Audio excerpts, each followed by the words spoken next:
aos que estão nos assistindo aqui no Brasil.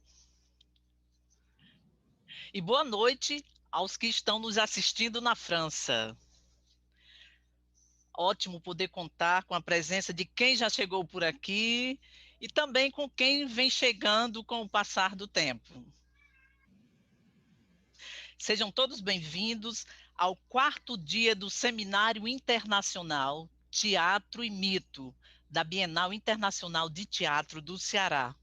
Este evento acontece de 9 a 14 de setembro, com transmissão tanto pelo YouTube quanto pelo Facebook, e faz parte da programação da Bienal Internacional de Teatro do Ceará, uma mostra internacional não competitiva de espetáculos, seminários, multiresidências, intercâmbio entre criadores de teatro, especialmente. A Bienal Internacional de Teatro do Ceará é uma realização da Associação Educativa Cultural Teatro da Boca Rica, da Secretaria Especial da Cultura do Ministério do Turismo do Governo Federal, por meio da Lei Federal de Incentivo à Cultura. Tem patrocínio por meio da Lei Federal de Incentivo à Cultura, da Caixa Econômica Federal, da SEGAS, da Farmácia e da CAGES. O Seminário Internacional Teatro e Mito conta com a organização da VC Eventos. Compartilhem os vídeos nas nossas redes sociais para difundir essa diversidade de pensamento, de criação, da cultura e das artes, especialmente das artes cênicas, do teatro. Gostaria de explicar para todos a dinâmica do nosso seminário. Cada participante terá de 30 a 40 minutos para fazer a sua fala. Logo após, a gente abre para conversas, debate, trocas com a plateia, ou mesmo entre os palestrantes. Para abrir o seminário desta noite, nós vamos noite, né, dos convidados. Tenemos nuestros invitados. A nossa mesa será Mitos da Voz no Teatro. El tema Mitos de la Voz en el Teatro. Atentemos uma abordagem diferenciada do mito das noites anteriores, né? Hoje teremos a participação de Henrique Pardo, do Panteatro França. Henrique é performer, vocalista, diretor de teatro, conferencista, ensaísta, pintor e especialista em mitologia. Fundou o Panteatro em 1981, co-dirigido com Linda Wise, com sede em Paris, no Roy Hart Center, no sul da França. Sua principal referência cultural e filosófica é a psicologia arquetípica de James Hillman. O Panteatro dedicou seu festival Mito e Teatro, de 2006, aos sons quebrados. O festival de junho de 2021 será dedicado à superstição. E Thales Branchet, da Universidade Federal do Acre, artista multidisciplinar, professor, pesquisador em artes da cena. Thales Branchet possui graduação em letras na Universidade Federal do Pará, mestrado e doutorado no programa de pós-graduação em artes cênicas da Universidade Federal da Bahia, com estágio em doutorado de sanduíche na Universidade Paris 10, Nanterre. Tem experiência artística nas linguagens do teatro, da música, da dança e da performance, tendo participado de mais de 40 espetáculos, apresentando-se em espaços convencionais e não convencionais. Possui experiência de participação como brincante em diversos espetáculos da cultura popular, tais como Cordões de Bicho, Pássaro Junino, Cavalo Marinho, Marujada, etc. Acumula mais de 300 horas de formação na tradição Roy Hart do trabalho vocal com o grupo Panteatro, na França, tendo iniciado recentemente o processo de certificação profissional internacional como professor de voz pelo Centro Artístico Internacional Roy Hart, sob a mentoria de Linda Wise e Henrique Pardo. Entre 2018 e 2019, dirigiu o laboratório Corpo Voz, projeto de pesquisa e formação continuada em performance vocal, gerido pela Coordenadoria de Linguagem Corporal da Fundação Cultural do Pará, instituição à qual esteve vinculado nesse período na qualidade de técnico na gestão cultural, desenvolvendo atividades de planejamento, criação e produção. Trabalha na atuação e na direção teatral, musical e vocal, em teatro, dança e performance. Atualmente reside em Ouro Branco, em Rio Branco, onde atua como professor adjunto na área de voz e processos de criação do curso de graduação em artes cênicas e professor permanente do programa de pós-graduação em artes cênicas da Universidade Federal do Acre. Coordena o projeto institucional de pesquisa para dar lugar à voz, processos de criação e epistemologias da fronteira da Amazônia, e o projeto de extensão Seminário de Estudo da Encenação Possível, Outro Teatro, Tradição, Performance e Espaço Público, em parceria com o professor Zeca Ligiero, do Núcleo de Estudo da Performance Afro-Ameríndia, da Unirio. E eu, Rejane Reinaldo, coordenando e idealizando esse seminário aqui, todas as noites e tardes aqui com vocês. Então, eu passo a palavra, primeiramente, para Henrique. Henrique Pardo, seja bem-vindo. Com você a palavra. The floor is yours. Muy bien, muchas gracias por esta Muito invitación. obrigado por esse convite.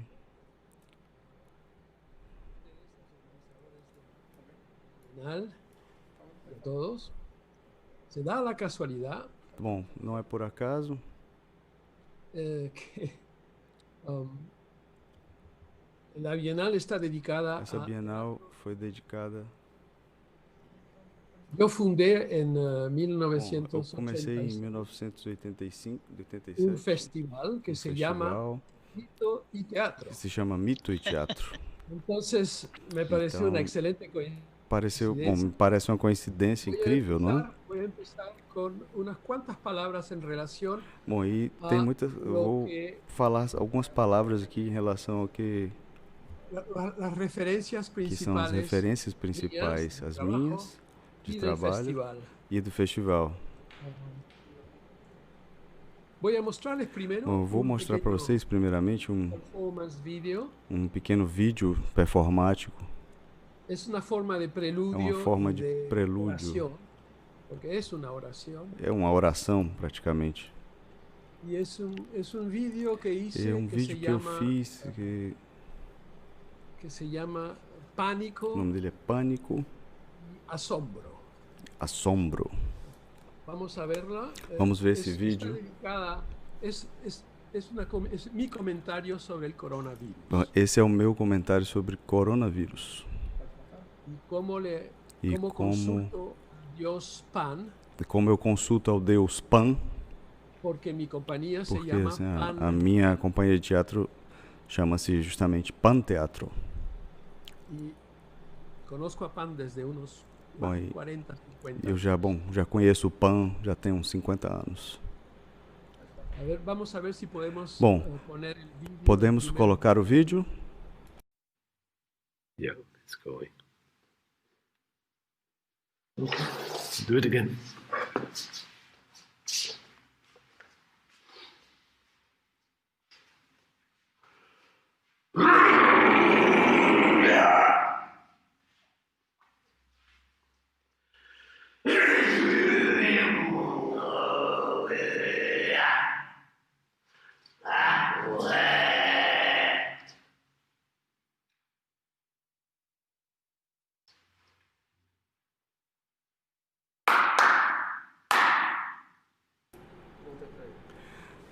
Con la palabra suya, don Enrique. Sí, no, lo que quiero decir es que en la diapositiva está marcado. Bom, no slide está marcado o começo exato. Lá no slide está marcado o começo exato do vídeo.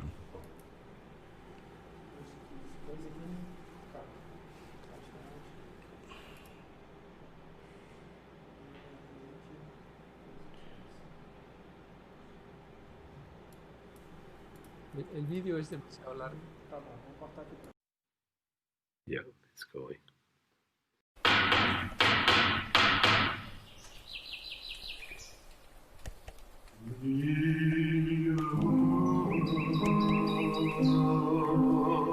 Hoje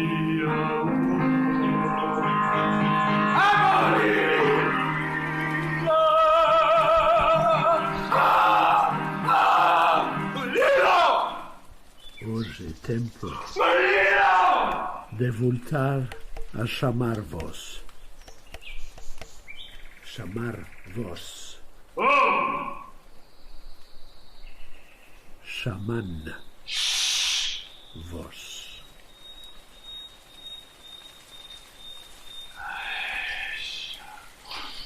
Estamos em pânico. Enviaste-nos pandémico.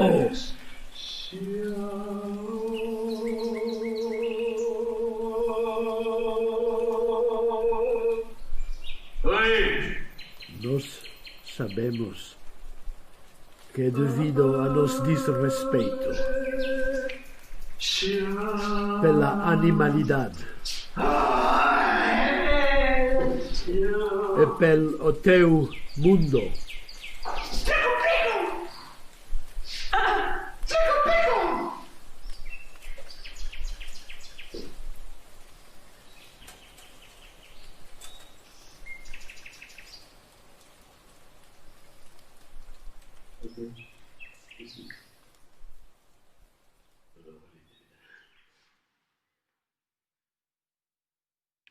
Diapositiva. O slide 3, por favor. Um ratito.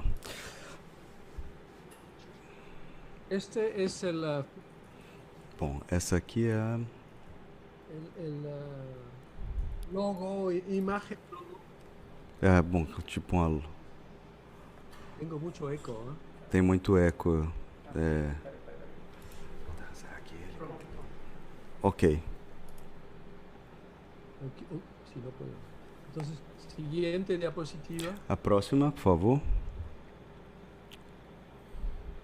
Este pequeño Bom, rubrica, logo. Essa pequena logo, rubrica, dá os nomes de minhas referências. Dá os nomes das minhas principais referências. O principal é James Hillman. O principal, sim, é James Hillman, um psicólogo.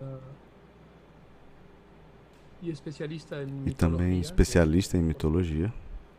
Foi amigo e inspiração principal. Sim, um amigo e minha inspiração principal. Os dois temas do meu trabalho são teatro coreográfico e performance vocal. Repetimos. Podemos assim, saltar um pouco as traduções. E a outra referência muito importante. E a outra referência muito importante. Era Roy Hart. Roy Hart. Este é o próximo festival. Bom, esse próximo festival em 2021 sobre superstição. Sim. A superstição é um presente de Deus. Está escrito aqui no slide. Eu vou ler rapidamente aqui em espanhol. A superstição é um presente de Deus, alerta, sagaz e cauteloso. Ao abrir as portas das premonições, uma forma de deixar entrar aos espíritos. Toda vez que eu falo, este é um tema, por exemplo, voz dele. do teatro do ano próximo, para que tenham uma ideia dos temas. Bom, esse aqui é um festival do teatro que eu vou organizar para o próximo ano e aqui para dar uma ideia dos temas. Próxima diapositiva. Próximo, por favor.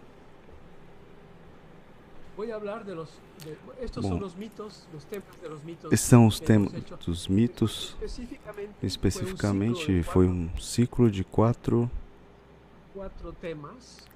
temas sobre os mitos da voz. Bom, e que eu vou falar especificamente hoje sobre esses sons quebrados. Broken sounds em inglês. Próximo, por favor. O que são esses sons quebrados? Acho que dá para vocês lerem aí, talvez. Ou não? Sim, podemos ler. O importante para mim, que eu vou fazer, bom, muitas vezes é dar uma ideia, um exemplo, né? Isso é um termo genérico, sons quebrados, para todas as formas de emissão vocal multifonética. São sons que se quebram, que se dividem, que são rachados, fragmentados. Tudo que não é um som uniforme. E, bom, nível de textura, o nível social, são sons que rompem a sociabilidade em alguns contextos e que têm muita carga emocional. Digamos que isso resume o que eu quero dizer com sons quebrados. Assim, a referência principal dessa pesquisa é Roy Hart. Bom, e para resumir é o seguinte, é uma pessoa que nos anos 70 perguntou para ele: você não tem medo de quebrar sons? Quebrar a voz dos seus alunos? E o Roy Hart respondeu de modo com seu sotaque inglês impecável: senhora, eu quebro a minha voz todos os dias. Em outras palavras,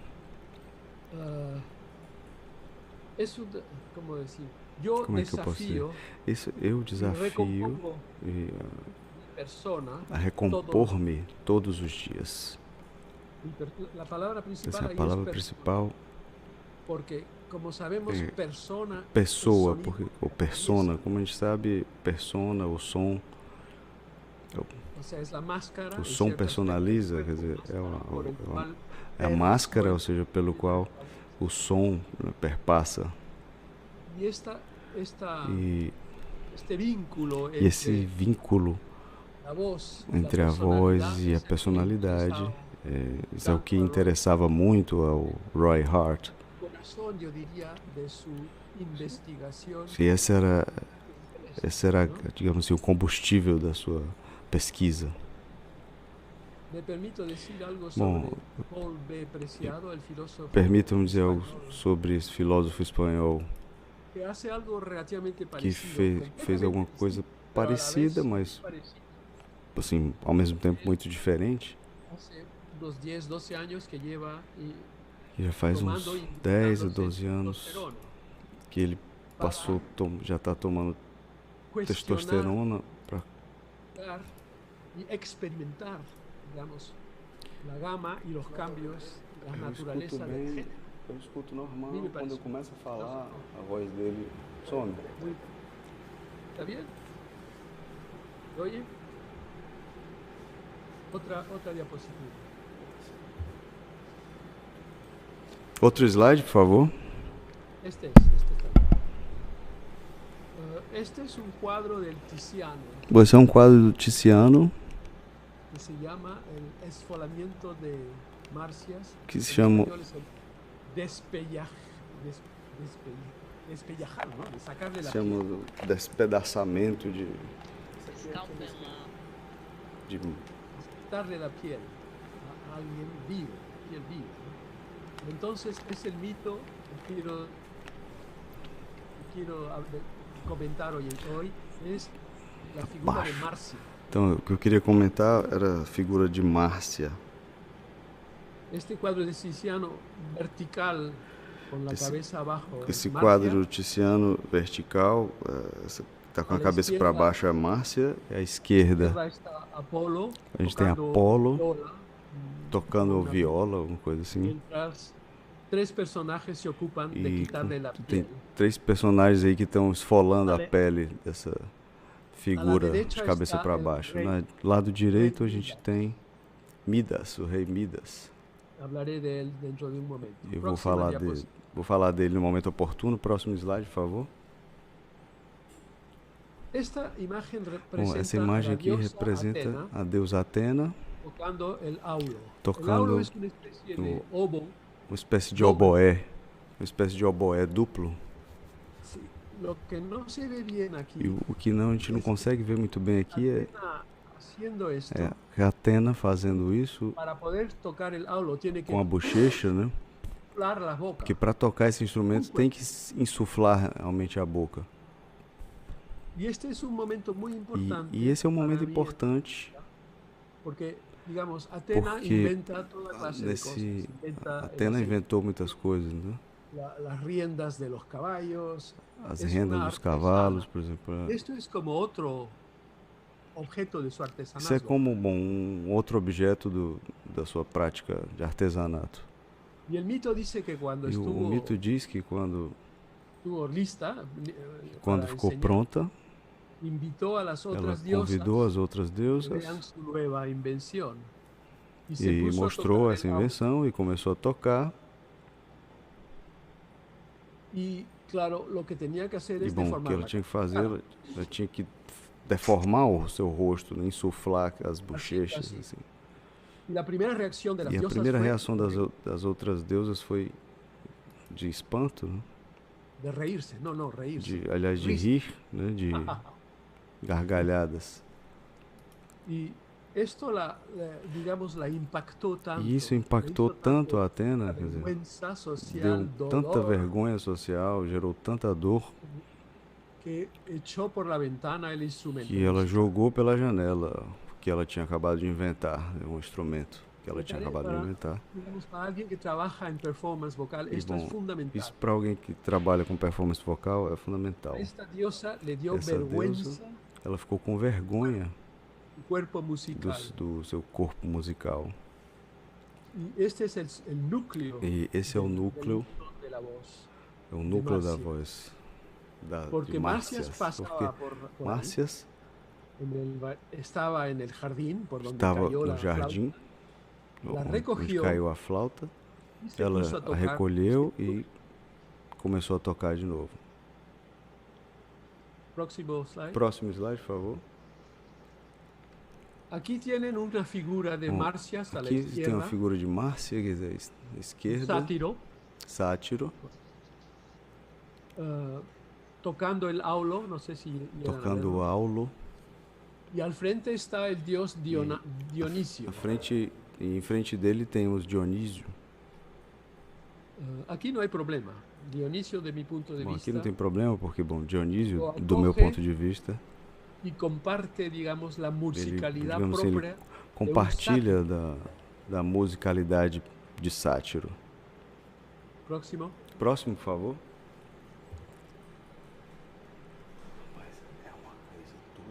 O problema com Márcias não é coisa do fone. É que se pôs a tocar muito bem este instrumento. Mas o Sátiro passou a tocar esse instrumento muito bem. E hoje em dia eu diria que o aulos, esse instrumento aulos, corresponde ao saxofone. Ao saxofone. Porque é um instrumento também muito parecido. São instrumentos parecidos, com formatos diferentes, mas tem esse aspecto de oralidade. Um instrumento como que se dobla, que nos entra no corpo. saísse de dentro do nosso corpo, que seja, o som ele sai de muito de dentro parece que sai das entranhas. E Márcias disse uma coisa que não se deve falar nunca. Eu toco o meu aulos. Eu e o meu aulos somos equivalente a Apolo e a sua lira. Apolo, obviamente, Apolo, bom, ficou com muita raiva disso. Reclama uma competição. E convoca um duelo, uma espécie de competição. Sim. E forma o juzgado com as musas, que são todas figuras. E forma um grupo com as musas, né? Que são seus groupies. Que seriam as nossas tietes hoje em dia. Não lhe dá nenhuma possibilidade de ganhar ou de figurar quase a Márcias. E deixa Márcias quase que sem chance de ganhar. Invita a uma pessoa supostamente neutra, que é o rei Midas. É convidado o rei Midas, supostamente neutro. Rei Midas, o que diz é... Rei Midas diz... Fantásticos, bom, dois tipos de música. Parece ótimo, são dois grandes músicos. Não creio que um seja melhor que o outro. Eu não sei, acho que são equivalentes, não sei dizer. Apolo, por supuesto, não lo acepta. E o Apolo não aceita esse julgamento. E o que hace é, vamos a seguir que ele faz o concurso. Vamos seguir o concurso e agora vamos... Por supuesto, uma trampa. Bom, e isso era uma armadilha de Apolo. E perde, como se chama? Márcias perde. E o Márcias perde porque ele não pode cantar e tocar o aulos ao mesmo tempo. Cantar perfeitamente, digamos, com uma certa separação de seu instrumento. O Apolo podia cantar e tocar seu instrumento porque era um pouco separado do corpo. De uma bifurcação fortíssima. Isso é uma evidência assim de uma bifurcação fortíssima entre o sátiro corporal e o músico formal, distante do seu instrumento. Que toca o instrumento sem implicação corporal forte. Toca o seu instrumento sem uma repercussão corporal forte. Próximo slide, por favor. O resultado é este, o castigo. O resultado é esse, o castigo. O castigo que lhe impõe Apolo a Márcias. O castigo que Apolo impõe a Márcias. No qual vemos ao rei Midas e aí, à direita. A gente vê o rei Midas à direita. E o dolor absoluto e a sangue, há perro incluso. Tem cachorro aí na cena ali embaixo, lambendo o sangue que sai de Márcias. De Márcias. É uma cena de horror. Realmente é uma cena terrível de terror. Claro, quando uno vê como se hizo, como chegaram a este juízo. Quando alguém pensa, como é que se chegou nesse ponto, né? Desequilibrado. Um desequilíbrio. Uma raja. É romper. Isso é uma quebra, é uma disrupção. Vamos a seguir. Siguiente Próximo. Slide. Não tenho tempo de entrar a fundo. Eu não vou ter tempo de falar mais aprofundado sobre essa dualidade do Roy Hartman. Roy Hart. Como se chama? Não me acuerdo. Eu não lembro. Stephen Connor. Stephen Connor por el outro lado. Stephen Connor versus Roy Hart. Bom, eu vou falar um pouco mais do Roy Hart, mas esse livro aqui do Stephen Connor, para mim é um livro fundamental a respeito, que diz respeito à voz. O subtítulo é Uma História Cultural del Ventriloquismo. O título é Uma História Cultural do Ventriloquismo. Por seguinte slide. Próximo, por favor. Lo de Roy Hart no lo O voy do a Roy ampliar. Hart eu não vou aprofundar, Pueden preguntarme si quieren. mas se vocês Pero quiserem quiero dar, podem me perguntar a lo voy respeito. a comentarlo más. Pero lo de Stephen Mas Connor, aqui o do Stephen ese Connor, libro es una historia esse livro cultural de é la uma voz. história cultural da voz. Y a mí me impresionó E muchísimo bom, porque e yo pensaba impressiona cuando era demais tenía 5 años quando, nunca sei lá, había 25 cantado, anos nunca atrás había nunca hecho tinha cantado, que la voz había sido más o menos que a voz tinha inventada en el sido meio siglo que XX, inventada, né? que no tenía no concebía lo que Bom, podía ser eu não una historia concebia cultural que de la podia voz. ser uma história Claro, cultural da voz, e claro, al utilizar la palabra ao, dumbstruck, no es no tanto esa, quando pero eu, ventriloquismo, Stephen ventriloquismo, Connor lo que quando pone en o Stephen cuestión Connor es usa essa de dónde palavra, viene la voz, a quién le pertenece la voz. ele coloca a Esas son quem las pertence a voz. fundamentales Quer de la dizer, cultura y são cambian perguntas según fundamentais da cultura. los siglos. Y él se interesa Bom, e particularmente ele a se la voz interessa particularmente pela voz de la Sibila de Cuma. da Sibila de Cuma. Sí, Cuma es un oráculo Cuma é uma espécie de al lado de Nápoles, oráculo da cidade de Nápoles, fundamental en el Imperio Romano. que foi fundamental no Império Romano. Y lo primero que hicieron los E cristianos a primeira coisa que os cristãos fizeram cuando tomaron el poder en Roma quando tomaram Roma fue decir, foi dizer: destruyan los oráculos destruam todos os oráculos y callen las voces de e las calem sacerdotisas, as vozes das sacerdotisas, o sea, voces femeninas ou seja, as vozes femininas que entraban en formas de iluminación quer dizer, trance, entravam em transe, em formas, uma espécie de iluminação, hablaban del, e digamos, falavam. divinación, gran divinación oracular. Bom, e divinación. havia muito cristianismo, um oráculo por su- divinatório naquele momento. E o Esencialmente cristianismo, una claro, voz, só, un Dios, só prevê, digamos assim, uma Era voz, um seguridade. Deus. polifonía, no, o sea, Assim, não, prohibición absoluta não de ex- todo lo que era poli, polifonia não poderia existir, ou seja, dentro do cristianismo, ambigüedad tudo que seja poli y sobre todo, diría yo, voz femenina. e, mais do que tudo, vozes femininas. Callen las voces femeninas. Voy a dar un salto Agora eu vou pular pouquinho aqui a la voz y los mitos del alma. e vou Siguiente para slide. a voz e os mitos da alma. Simplemente la primera frase. a primeira esta es una frase citación del É poeta uma americano citação do poeta americano romântico Longfellow. Longfellow.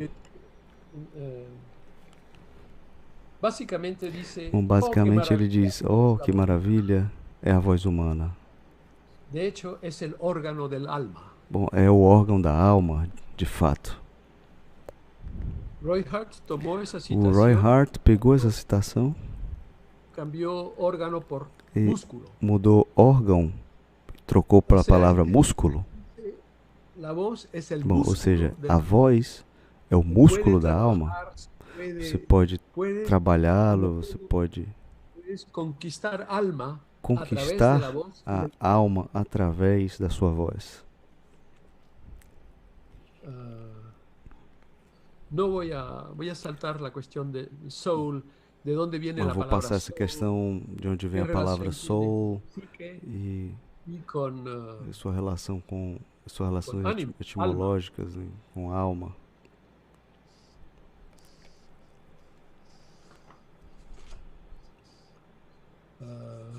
vamos a ir al slide Bom, vamos para o slide, siguiente. para os próximos slides. Estas son imágenes del festival que Bom, le dedicamos a las são brojas. imagens do Voces festival rotas. que nós dedicamos às vozes quebradas. Son figuras maori de São Nueva figuras Zelanda. da civilização Maori da Nova Zelândia. La anécdota es corta.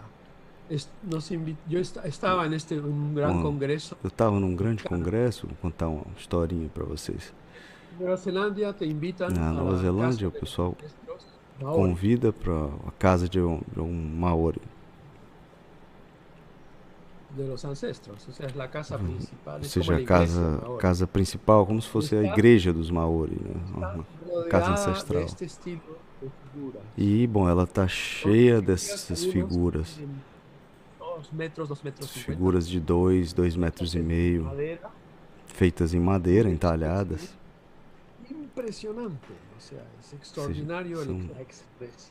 Com expressividade impressionante que tem essas estátuas. E a diretora, a curadora desse congresso, ela ficou em frente a essas estátuas e fez uma fala sobre a pureza da voz. Com essas duas figuras como cenário, e aquilo me marcou muito, ouvir sobre a voz e ter essas duas imagens ao fundo, porque a voz protestante clássica é pura, em geral, até a pureza celestial, né? E essas são figuras, digamos, terrenas, infernais, são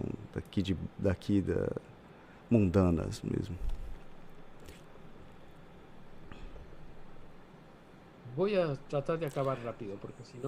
Eu vou tentar acelerar aqui. Bom, e eu vou dar uma impressão e pequeno inventário de minuto. Então, umas impressões e um pequeno inventário de 1 a 2 minutos. Do que é um som quebrado, né? Pode ser algo muito simples.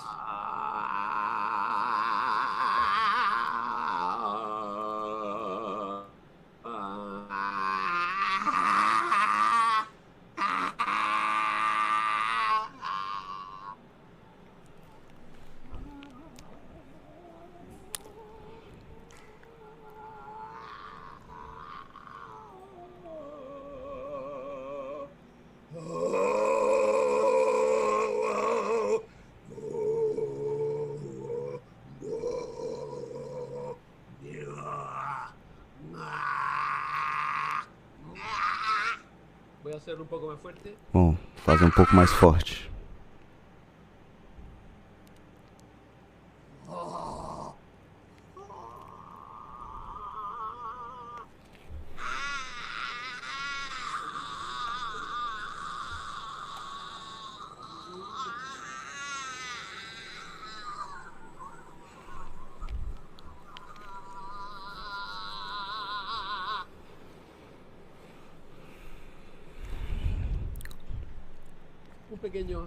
Bom, um concertinho pequeno aqui sobre sons quebrados. Eu depois vou comentar um pouco sobre ele. Bom, esse foi o que eu trabalhei com o Roy Hart. E é um grande fundamento da filosofia vocal desse escritor. Outra diapositiva. Outro slide, por favor. Outro. Próximo. Não, volta, por favor. Dá para colocar o 357. O vídeo, este é 3.57. Howling Wolf, cantante de jazz negro. Howling Wolf, cantor de jazz negro. Eu lembro que quando eu o vi, essa era a minha ideia do Márcias contemporâneo. A ver se podemos ir a 3.57, por favor.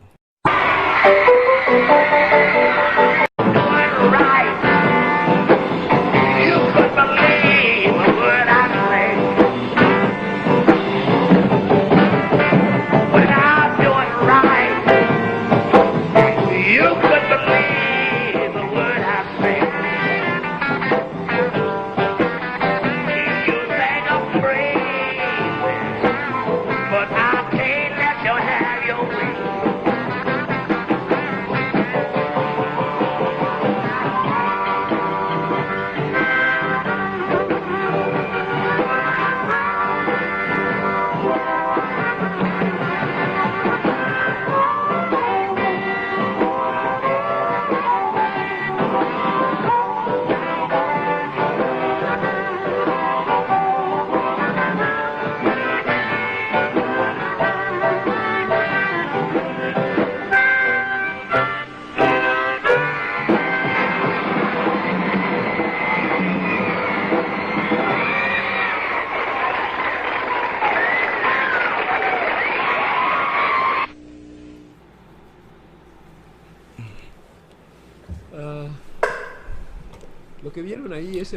Bom, esse pequeno trecho que vocês viram. Como? ¿Puedo hablar? Sí, puedes hablar. Okay. Esse vídeo é um vídeo histórico. Esse é um vídeo histórico. Porque é a primeira vez que é a primeira vez que um cantor negro foi em um programa de televisão para brancos naquela época nos Estados Unidos. E o mérito disso tem os Rolling Stones. Sim, porque rechazaram ir ao programa se não invitavam a Howlin' Wolf. E os Rolling Stones disseram: nós não vamos ao programa se Howlin' Wolf não for convidado. Aí está para mim para mim, aí nesse cantor negro está a música Márcias. Maduro e mais um blues desgarrador que há, maduro e agressivo e desagregador. Seguinte. É o próximo, por favor. Farmas.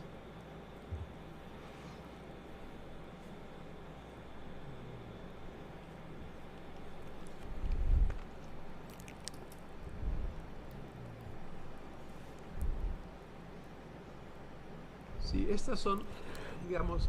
Bom, aqui a gente tem algumas reflexões sobre o equilíbrio dos sons quebrados entre violência e sensibilidade.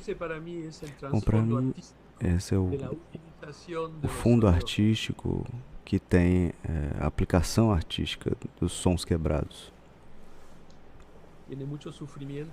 Bom, existe muito sofrimento e ao fundo tem esse aspecto de Márcias, que é o sofrimento na voz do Howlin' Wolf. Isso é o que a gente tem entre a música negra africana, que é muito importante. Eu associo Márcias principalmente com a música negra americana, o blues, enfim, toda a soul music, digamos assim. Soul music. Próximo, por favor.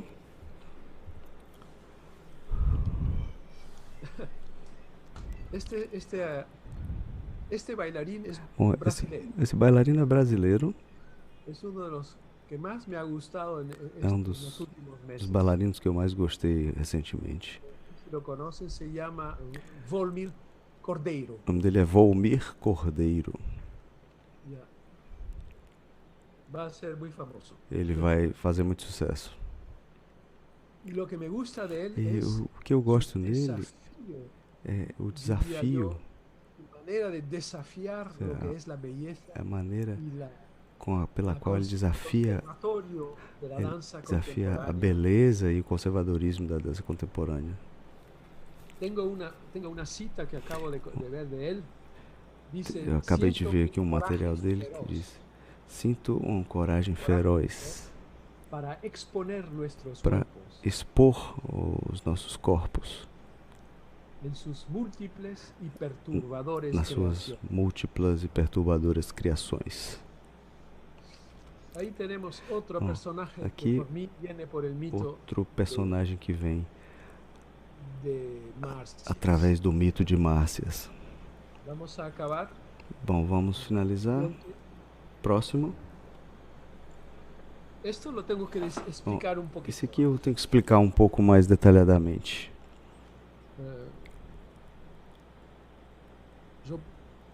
João Paulo? Sim? Déjame decirlo en español porque Sim, por supuesto. se entiende si lo pueden leer. Então o professor pediu para eu não traduzir. No soy un antagonista sistemático de Apolo o de cualquier dios o diosa, aunque reconozco el alto precio que Apolo cobra por el dominio que nosotros le damos. Y esto es muy importante. En psicología arquetipal muchas veces le echan la culpa a un dios. Arquetípica, existe a questão de culpar um deus, né? Sí, no. Nosotros le damos el poder a A Apolo gente dá poder a Apolo en nuestra vida contemporánea. na nossa vida contemporânea. Y aún más cuando lo transformamos en una estatua de mármol blanco. E ainda mais quando transformamos numa estátua de mármore branco. Sí, es un invento de la Europa del siglo XIX. Las estatuas griegas estaban pintarrojeadas en colorinches. Nada, para nada eran blancas. As estátuas não eram brancas de jeito nenhum. Marcias pagó el precio por su ingenua y tonta arrogancia. Ahora puede expresar, ahora que ha sufrido, que se ha muerto, digamos, puede expresar una música rota, desgarradora, despellejada, plenamente cruda, rebelde, grotesca y también de sensibilidad conmovedora de sus complejos y de su derrota trágica o cómica, ya que con Marcias estamos en la ficción y en lo que yo llamo post-tragedia del mito y teatro. Esto, todo lo que he dicho, no es el caso de George Floyd. Su muerte fue demasiado real. Antes não diz respeito à morte do George Floyd, né? Y estoy seguro que cuando han visto estas imágenes, muchos de ustedes habrán pensado incluso. Com certeza vocês devem ter pensado quando viram essas imagens, talvez lembraram de George Floyd. Marcias, George Floyd, e vou acabar. Ou seja, Marcias, George Floyd. Eu vou finalizar com essas imagens do George Floyd, são imagens muito chocantes.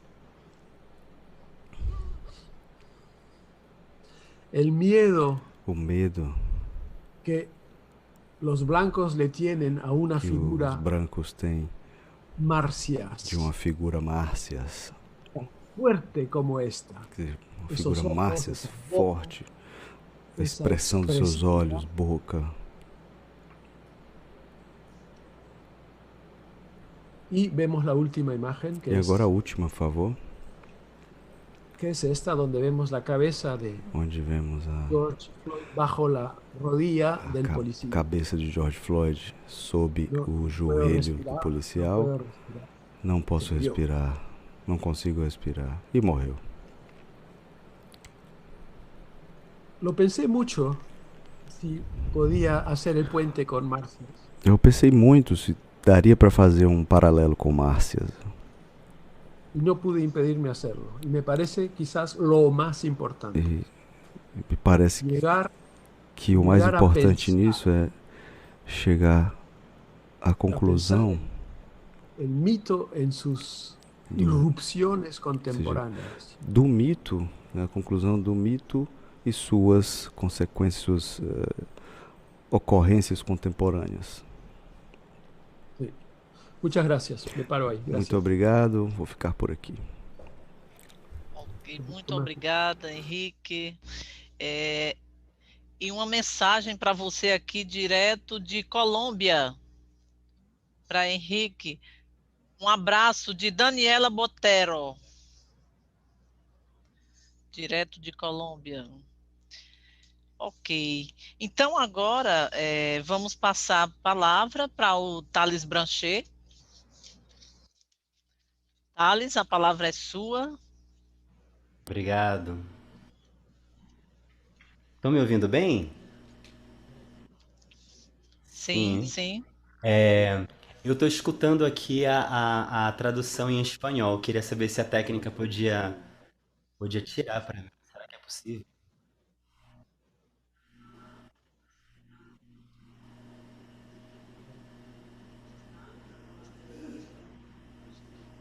Sim?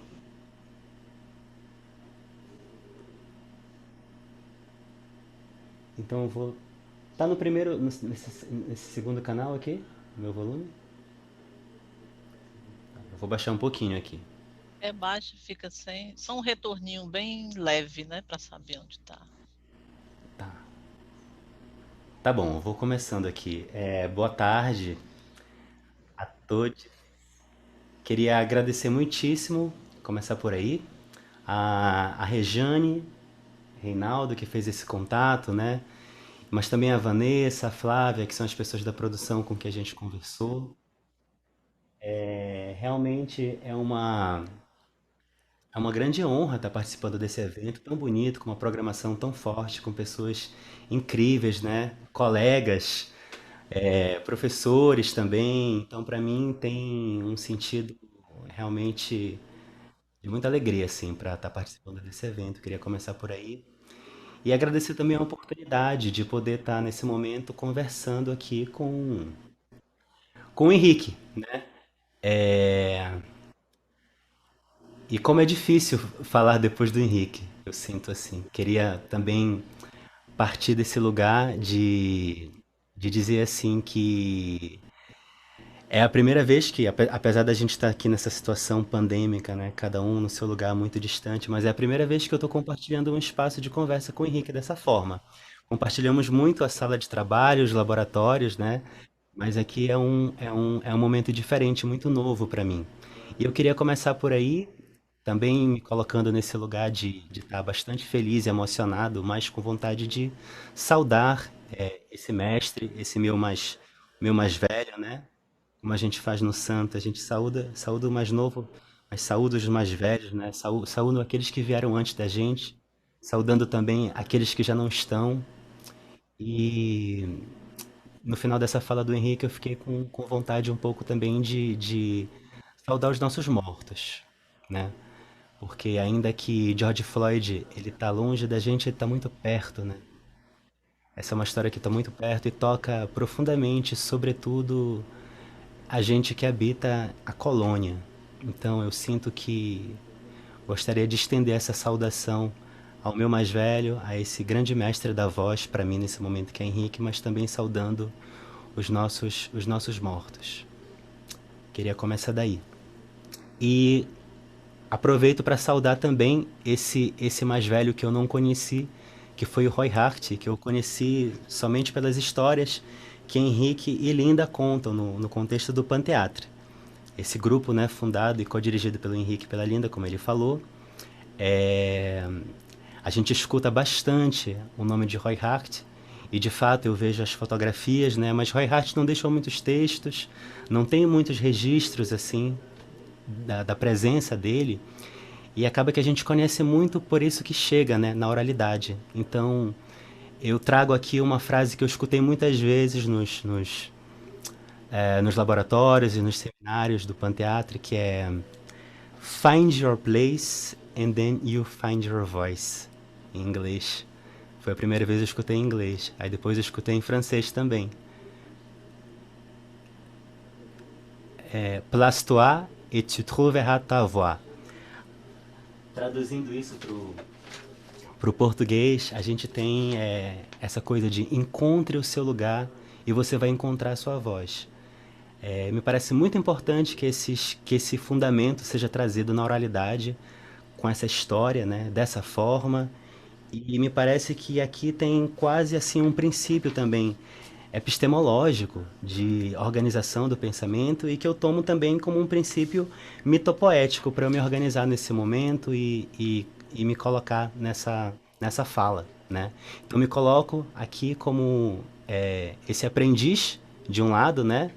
Desses mestres que são Henrique, Linda e o próprio Roy Hart, mas um pouco também esse aprendiz, esse mestre aprendiz, porque a essa altura já dirigi alguns trabalhos inspirados dentro dessa técnica, desse caminho, e para mim tem sido extremamente importante ressaltar essa referência e me situar a partir daí, né? Principalmente nesse momento também que estou me organizando para começar o processo de certificação profissional dentro dessa linguagem a partir do Centro Internacional Roy Hart. Gostaria de situar esse lugar de partida como se fosse o zênite, né? Que é uma noção importante para mim, uma noção que eu empresto da navegação. O zênite, esse ponto exatamente em cima da minha cabeça, aonde eu me oriento no espaço e a partir daqui eu posso empreender uma viagem. É importante me colocar nesse lugar e sinto que falo também do lugar dessa pessoa que está no trânsito também, das linguagens, né? Do teatro, da música, da dança um pouco também, da performance de alguma maneira, mas também no trânsito entre a vida artística, esse caminho nos processos, né? Sobretudo aqueles de teatro, que são os que eu mais vivi intensamente, mas também na academia, como professor universitário, hoje estou na UFAC, né? Como professor daquele grupo, e também na pós-graduação, no mestrado em artes cênicas da UFAC. Nesse lugar, eu falo sobretudo da linha dos processos de criação, que atualmente é o espaço de pesquisa no qual eu me dedico. Então, compartilho aqui uma fala que está fortemente orientada para contar um pouco essa história de como que esse meu processo se desenvolve a partir do contato com esse trabalho. Vou olhar um pouquinho aqui, Agarnor. Então trago mais uma narrativa e menos uma exposição muito erudita do tema. Para começar, eu acho que é importante dizer da primeira vez que eu cheguei no Panteatro, o primeiro laboratório. Agora eu mudei o foco aqui, eu estava olhando meio aqui para a cara do Henrique, para a cara da Regiane, que vocês não estão vendo. Vou olhar um pouquinho para a câmera agora, imaginando quem é que está aí, né? Que coisa muito louca. Mas quando eu cheguei no Panteatro, eu estava em certo ponto do doutorado fazendo o estágio sanduíche, né? Nesse tempo importante aí e muito revolucionário para mim. Passei um ano na França, né? Nunca tinha viajado para o exterior. E a gente tem essa bolsa CAPES do estágio sanduíche, que é uma coisa incrível. E acho que num tempo perigoso como esse que a gente está vivendo, é importante lembrar que naquele momento eu fiz o doutorado na UFBA, sob a orientação da professora Sônia Rangel. E basicamente a gente tinha essa possibilidade bastante acessível, né? Entregávamos o documento, fazíamos a burocracia e tínhamos a oportunidade de fazer esse ano de estudos. E para mim foi realmente um ano super importante também pelo encontro com o Panteatro. No primeiro dia de trabalho, um ateliê de portas abertas com o Henrique, a gente vai fazer esse trabalho sobre a performance vocal, então um laboratório. E nesse momento eu ainda não entendo bem o que é a performance vocal, apesar de ter uma experiência anterior com outras formas de trabalho. A gente começa antes sequer de começar a vocalizar. Henrique pede que a gente se coloque numa posição ali mais ou menos confortável e a gente faz uma passagem de peso, uma transferência de peso, os braços levemente suspensos e aquela transferência de peso, e a gente vai começar a cantar a partir daí. Como é importante também perceber esse primeiro princípio, né? Esse fundamento desse canto que se dá em movimento. O canto em movimento. Então o canto não acontece só aqui, né? Essa voz não é simplesmente uma produção a partir do aparelho fonador, não sei. Também, claro, mas só que eu tenho esse engajamento do corpo inteiro, esse movimento e o canto dessa palavra que ele escreveu num papel e colocou ali em cima do piano. Armala. E eu fiquei super curioso com o que era aquilo, né? Essa palavra estranha, misteriosa, e que a partir dali a gente ia descobrindo a intenção, né? Como é que seria colocar aquela palavra no espaço, como que seria vibrar aquilo dentro de mim, e todo esse material que vem a partir desse lugar de se colocar pronunciando essa palavra que não existe. Para mim isso era muito forte, porque eu estava passando, àquela altura eu já tinha uns 8 meses, acho, em Paris, e falando uma língua que eu não falava antes, então esse lugar da língua estrangeira, né? E esse lugar estranho de falar essa palavra que não existe, e inventar o sentido dela e procurar em performance essa percepção. No trabalho do Henrique, muitas vezes ele traz um pouco a imagem da magia, né? Essa noção da voz e do trabalho vocal quase como implicado desse sentido mágico, que tem a ver com essa transformação que se dá a partir do momento que eu me coloco em trabalho. E em certo momento, a gente fazia um exercício, que é um exercício clássico do trabalho Roy Hart ali. Acredito, inclusive, que seja da fase do Wolfson, né? Que é o professor do Roy Hart, a gente pode dizer assim de uma forma muito breve, mas basicamente a gente vibrava o cello, como um violoncelo. Em um momento, o Henrique me pede para vibrar junto com o Didier Monge, que é um colaborador antigo do Panteatro. E, e ele me diz assim: você está cantando junto com seu irmão.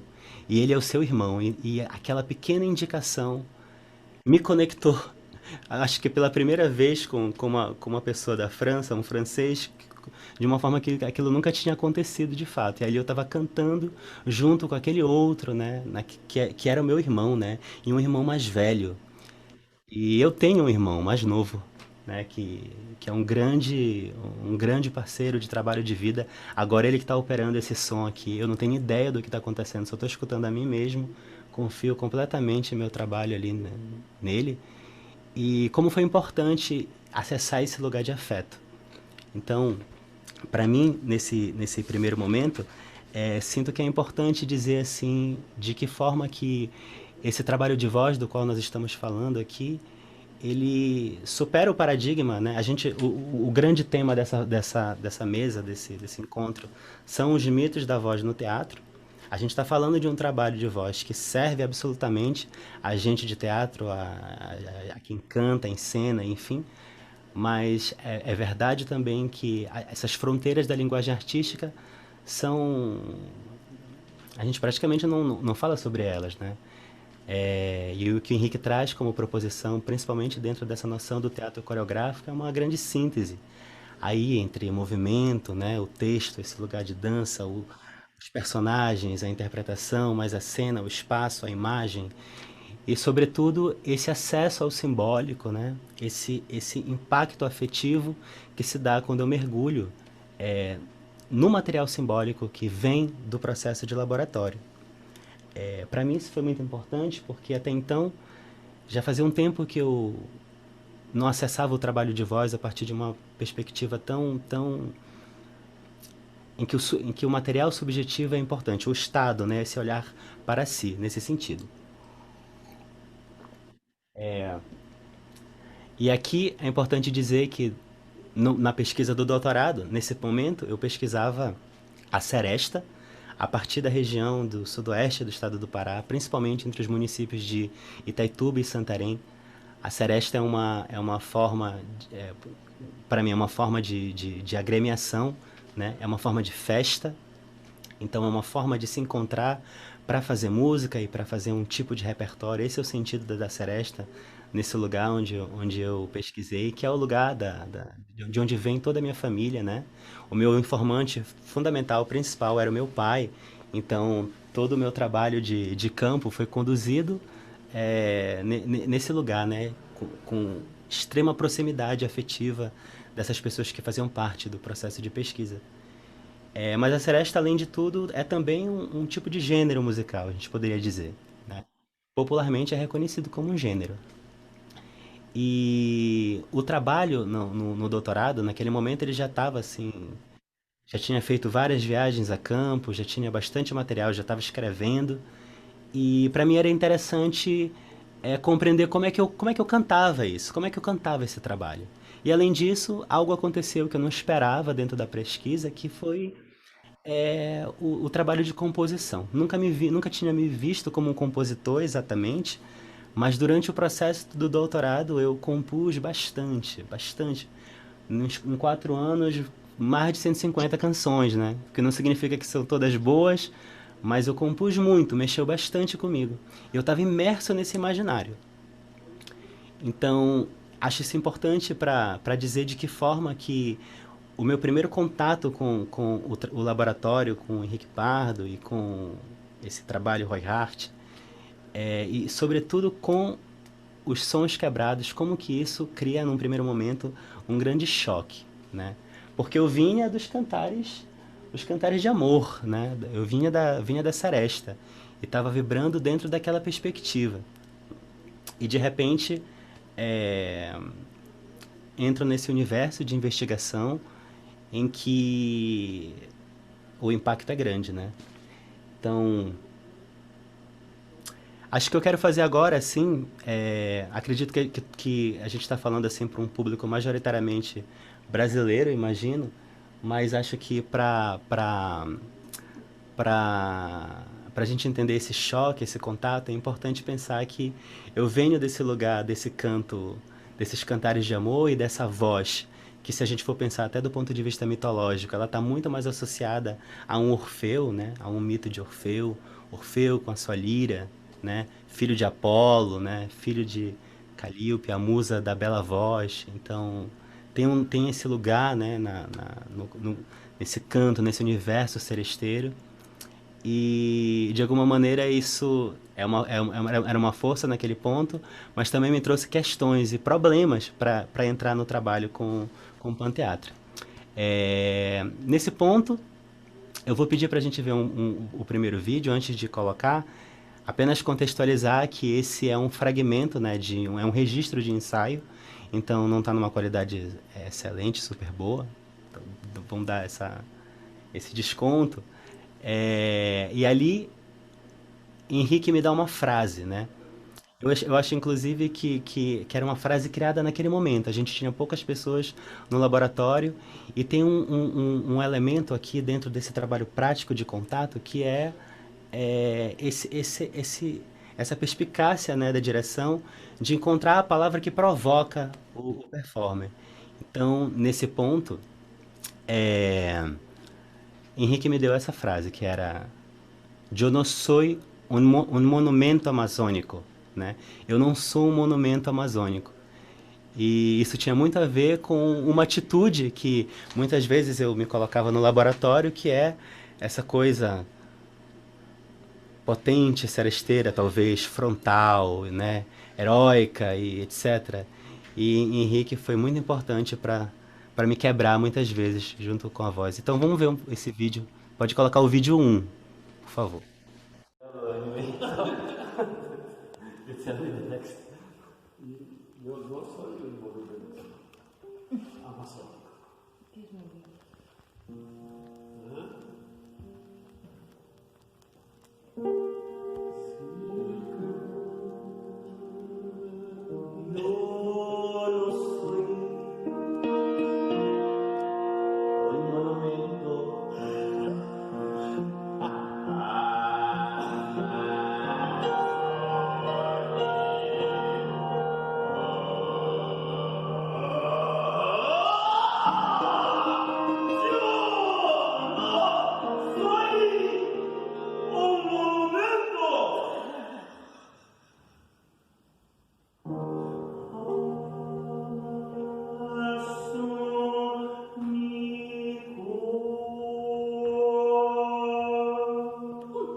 Ok. É, Bom, então, tem uma coisa que faz parte do trabalho com os broken sounds, né? E esses sons quebrados, que é um termo que eu tenho até dificuldade de traduzir, porque não sei se para o falante do inglês é familiar pensar em broken sounds, né? Mas essa expressão acho que não existe muito bem em português, sons quebrados, né? Voz quebrada, é quase uma expressão intraduzível, então tem um sentido assim também interessante pensar desse lugar. E a verdade é que existe muito esforço implicado em fazer esse trabalho, né?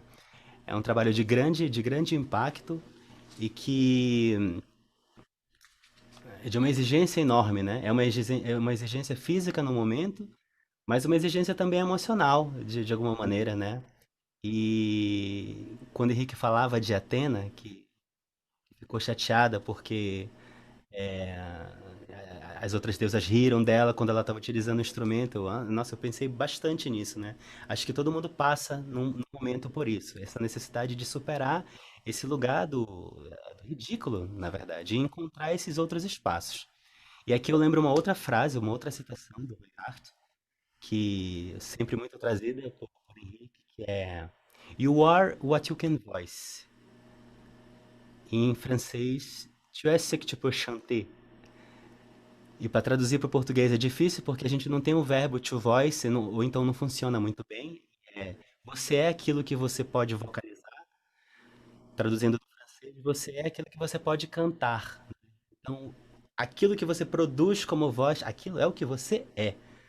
É uma frase bem, bem forte e importante, e a cada vez que a gente está sendo exposto a esse fundamento, que eu reconheço como fundamento, é bastante potente para mim, porque se eu sou aquilo que eu posso cantar, o que será que é tudo isso que eu posso ser no momento em que eu me coloco em laboratório e encontro outros espaços, outras possibilidades? Quando, então, quando é o momento em que eu me descolo da identidade, sobretudo para aqueles que têm passagem pelo canto, pela música, em que eu tento encontrar a minha voz de canto, o que acontece aí, né? Muitas vezes no trabalho de voz existe quase um tipo de risco que eu reconheço, que é a tentativa de encontrar a sua verdadeira voz, né? Qual é a minha verdadeira voz, a verdadeira expressão da minha voz e etc. E como que isso pode se confundir também com encontrar a mim mesmo, quem eu sou verdadeiramente, né? Sinto que nesse trabalho de laboratório, conforme proposto pelo Henrique, conforme eu incorporo na minha experiência, o que a gente tem é a absoluta impossibilidade de afirmar o que eu sou, finalmente. Porque eu estou constantemente me colocando em processo. E essa experiência dos sons quebrados, né, da experimentação no campo dessas outras possibilidades, isso está constantemente fraturando não só a construção, a elaboração desse som, mas como eu me percebo, como eu me coloco na vida, né? E qual é a minha proposição como performer também.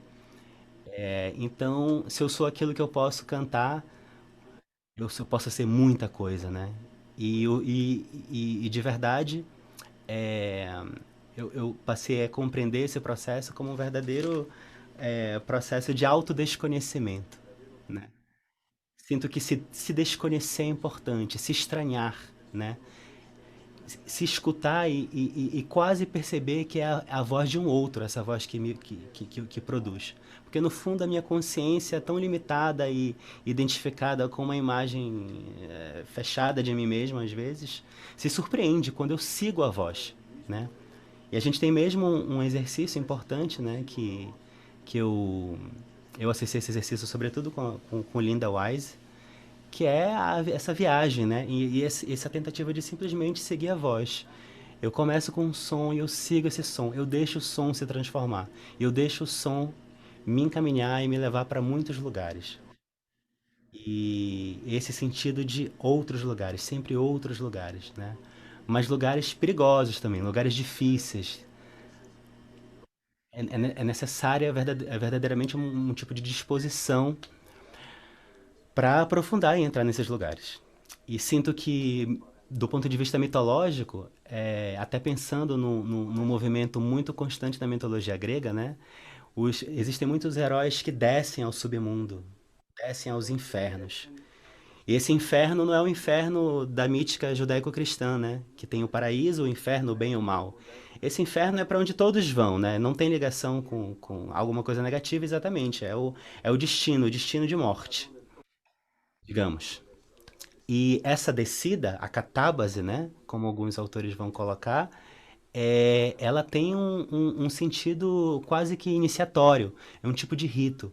E esse personagem desce aos infernos e se transforma. O próprio Orfeu desce aos infernos para tentar encontrar Eurídice, né? Acho que Perseu desce aos infernos numa grande demanda, que eu não me lembro qual. Mas eu queria lembrar da Perséfone, né? Que antes de descer aos infernos, ela quase não existe. Ela passa a existir depois desse movimento de descida. Numa das histórias que eu conheço, ela é Core, é a filha, né? E é raptada por Hades, né, Plutão, e no submundo ela come o fruto, uma romã, o fruto do submundo, e a partir dali, aquilo que é o reino das profundezas é incorporado na sua existência, e ela muda de nome, e ganha um outro nome, esse outro nome, Perséfone, e se torna rainha do submundo, e essa coisa de mudar de nome vai ser importante depois para essas histórias que eu estou contando. Mas aqui, para mim, trago essa questão da descida e pensar no laboratório como o movimento de descida. Tenho pensado bastante nisso, né? Como que o laboratório de performance vocal, o laboratório do teatro coreográfico, também está investido dessa possibilidade de se desligar um pouco desse ego, desse consciente enfim, que quer ter uma voz muito bonita, muito poderosa, mas se colocar em trabalho, encontrar outros espaços. E como que os sons quebrados são importantes para apontar esses outros caminhos. E aqui eu lembro de um tipo de binômio que Henrique traz bastante nos laboratórios, que eu não tenho certeza se vem da tradição, se vem de Roy Hart exatamente, ou se foi algo criado por ele. Então, depois ele pode dizer. Mas é a lógica da oposição entre o bel canto e o réu canto. Esse bel canto, como o bel canto italiano, né, o canto operístico, essa talvez a técnica máxima de potência e de excelência vocal, no senso comum, pelo menos. E esse réu canto, né, pensando no réu como um inferno. Então esse canto que é o canto dos broken sounds, né, é o canto desses outros sons. Aqui, para tentar caminhar para além dessa noção do binômio, sinto que é importante citar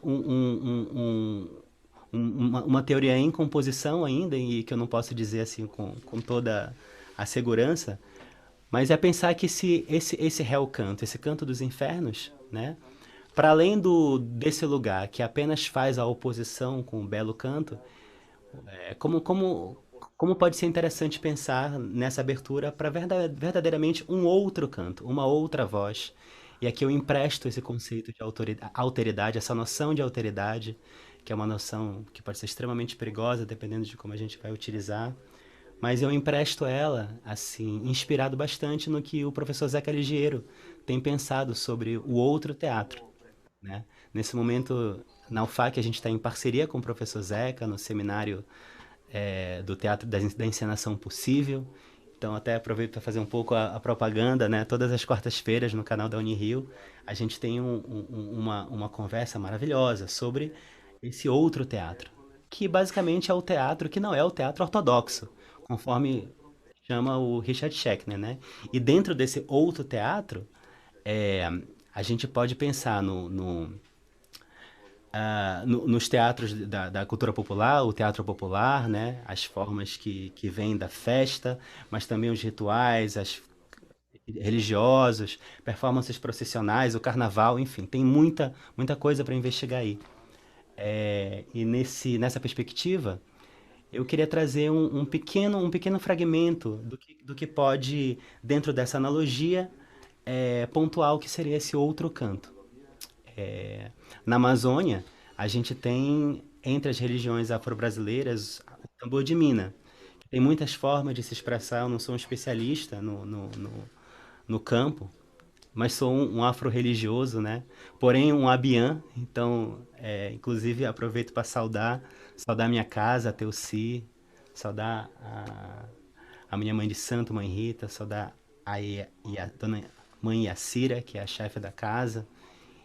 E, bom, para falar sobre o tambor de mina é bastante complexo, mas uma coisa muito importante que está dentro do tambor de mina é um mito, né? De como que uma certa realeza turca se encantou na fuga de um processo de guerra e desapareceu no mundo do Oriente e reapareceu na Amazônia. E a partir dali entrou em contato com indígenas, posteriormente com negros escravos.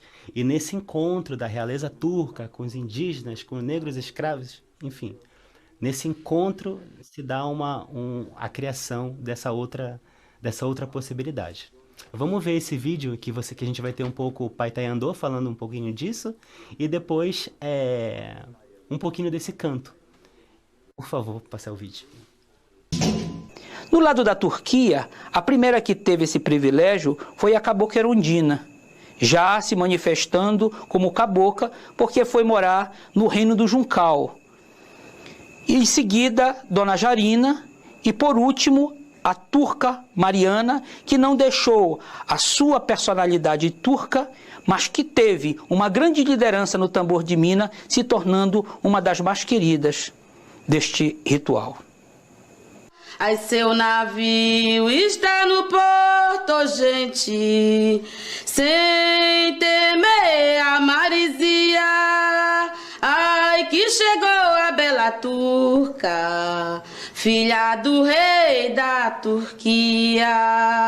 Ah, que chegou a bela turca, filha do rei da Turquia. Ela é arara cantadeira que canta do sul ao norte. Ela é arara cantadeira, ela é arara cantadeira, ela é arara rainha das curadeiras. Ela é arara cantadeira, ela é arara cantadeira, ela é arara rainha das curadeiras. Eu sou arara de Ararauê.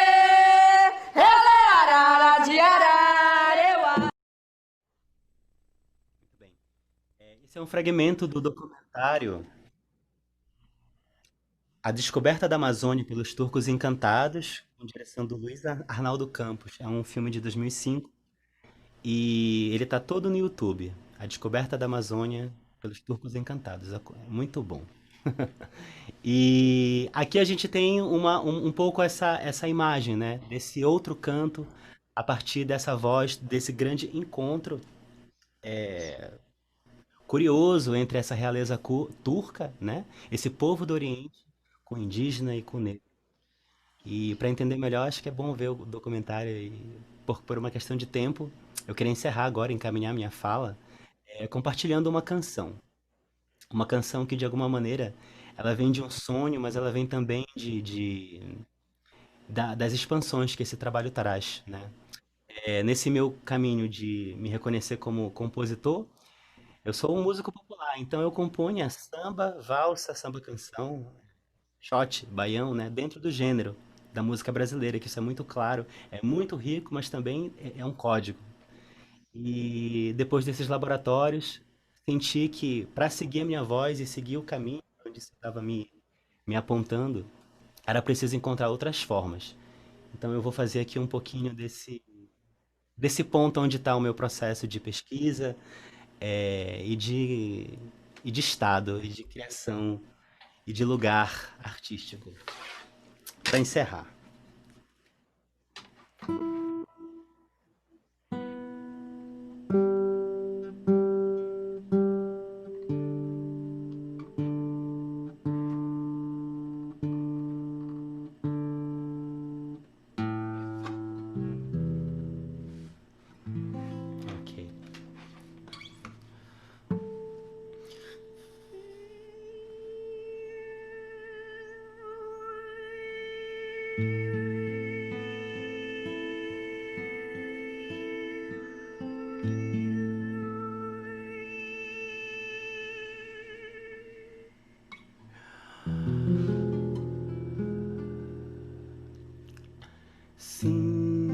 paixão se mover dentro de mim. Sinto o céu girar, invertendo as horas.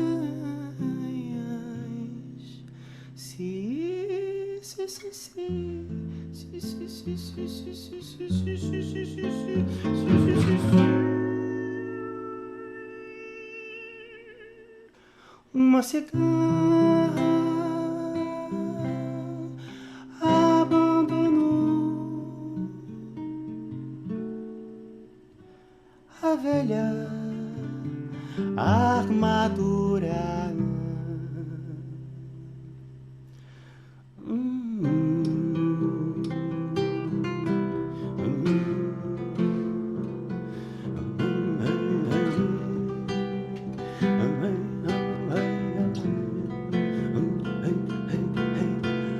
Canta o velho caboclo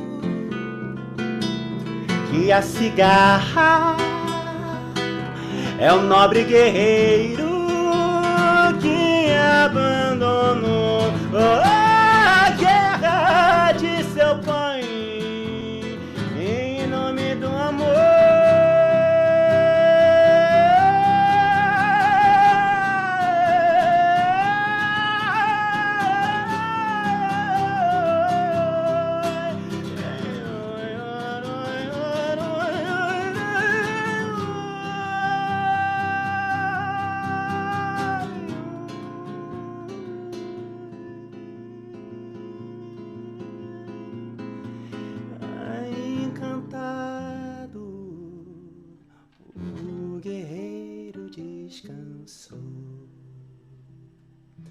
Príncipe Samir, cigano poeta e nobre cantador, cruzou os 7 mares em busca de uma flor, orquídea rosa ou jasmim. Cabe a realeza do mestre interior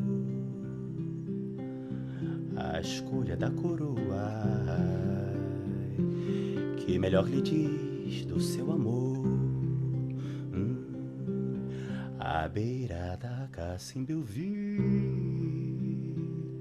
a bela Janaína surpreendeu o cantor, rendido à sua formosura. O turco se ajuremou. Na floresta eu conheci o profundo coração. Cada folha, cada pedra, cada ramo pode ser o meu irmão. A rainha da floresta me ensinou uma canção. Eu só canto para aquele que souber o valor da escuridão. No escuro da floresta, procurando eu me perdi. Entreguei minhas certezas e o brasão pra floresta eu conheci. Seresteiro cantador, cigano guerreiro flor, a cigarra que me apita se encantou na floresta do amor.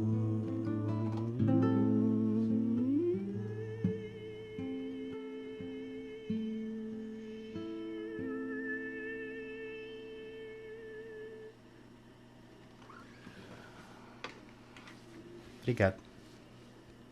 Que maravilha, que banquete, eu sempre digo. E agradeço aos nossos convidados por esse doce deleite, onde pensamento e criação estão tão misturados, que é a concepção da Bienal, é de não separar pensamento e criação. Agradeço muito aos convidados e fico aqui a pensar nas falas de Henrique,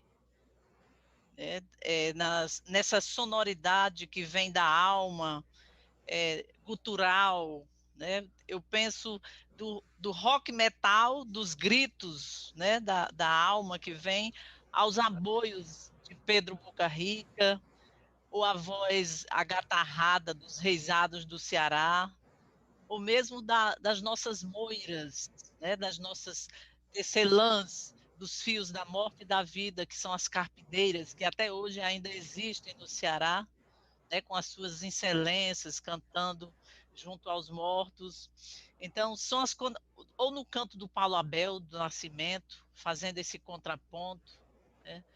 De ópera italiana com o cearense, a partir de um cearense. Então, são essas conexões que nos levam, que nos nutrem nesse seminário.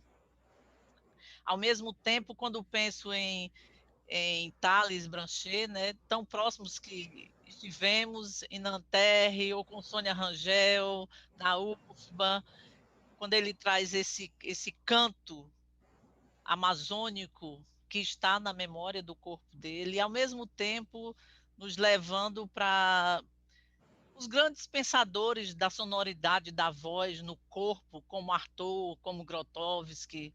Então, agradeço profundamente tudo isso que vocês trouxeram hoje para esse nosso seminário, né? E antes de agradecer, quero dizer que vocês podem ver aqui, tem aqui uma intervenção do público que eu quero dizer para vocês, antes de finalizar. Deixa eu ler aqui. A Colômbia voltou de novo a falar aqui. Daniela Botero manda um abraço e agradece a toda a família Branchet Mendonça. Vem também da África, Chibanga Victor, que diz o seguinte, do Branchet, né, do Thales: estás a falar também para o público africano, viu, Thales? De Moçambique, estamos aqui lhe ouvindo, Thales. Tem também Fal Miranda, que diz: Thales, você é aquilo que dá a voz. A voz. Tem outro recado aqui. Deixa eu ver. Um bravo, Thales. Miranda quem diz? Fal Miranda. Bravo, Thales, bravo. Então, a intervenção externa é essa. E a gente são 17h51, eu gostaria de passar a fala para vocês, assim, a despedida, e depois eu faço o meu agradecimento final. Eu passo para o Henrique, para fazer a despedida dele. Aqui no Ceará, a gente no Reisado tem as despedidas, né? Quando você vai sair, você tem que fazer a despedida.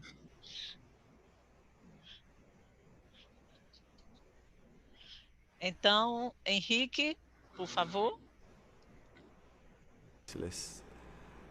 Então, Henrique, por favor, tus palavras de bye bye. Bye bye. Con mucho placer y bravo, qué bella canción, Thales. Muy bello, muy bello. Quiero ir a Brasil ya, basta de confinamiento. Quero ir para o Brasil agora. Parabéns, Thales, e muito obrigado. Então, Thales, passo a bola para o Thales, para fazer sua despedida. Agora, para Thales. Então, obrigado. Nossa, acho que nesse momento realmente reiterar os agradecimentos, né, do começo dessa fala. Para mim é um prazer enorme estar aqui. Obrigado de verdade, Rejane, pela troca, pela conversa, convite. Obrigado, Henrique, também. Agradecer, Henrique, por ter aceitado. A gente fez ali uma conversa somente por e-mail, né? E agradeço a confiança e acho que é uma ótima oportunidade para o público brasileiro escutar mais Henrique e a gente interagir. Fico feliz, assim, de poder ter compartilhado esse momento. Agradeço também quem estava aí assistindo galera de Moçambique, outro país africano que eu não me lembro agora. Beijo, Daniela, Fal, todo. Obrigado. Então, obrigada, e obrigada também aos nossos ouvintes, aos participantes do Brasil, da França, Moçambique, Colômbia e de onde estiver. Obrigada a todos, a todos os convidados também, mais uma vez, pela participação, a ajuda de Thales, que fez essa intermediação com o Henrique. Obrigada, Thales. E daqui mesmo, obrigada também à Adelice, que me apresentou Thales. Então, o mundo é uma grande conexão. Aqui é teatro e mito, lá com o Henrique é mito e teatro. Então, são essas conexões que nos unem, né? Que o mito, como esse grande espaço, esse arcabouço da alma humana que a gente compreende. Então, ressaltamos que a Bienal Internacional de Teatro do Ceará, ela é uma realização da Associação Educativa Cultural Teatro da Boca Rica e da Secretaria Especial da Cultura, do Ministério do Turismo do Governo Federal, da Lei Federal de Incentivo à Cultura, e tem o patrocínio também, por meio da Lei Federal de Incentivo à Cultura, da Caixa Econômica, da Segás, da Farmácia e da CAGES. Muito obrigada. Amanhã, mais uma vez, iniciaremos aqui no horário brasileiro às 16 horas. Também por conta do fuso horário pelo convidado de Portugal. Então, nós teremos o Armando Nascimento Rosa, da Escola Superior de Teatro e Cinema de Amadora, em Portugal, e Oswaldo Barroso, da Universidade Estadual do Ceará, que falarão sobre teatro e máscara. Então, a todos, boa noite, muito obrigada e até amanhã. Obrigada, Thales, Henrico, ao nosso público e a VC Eventos. Até amanhã.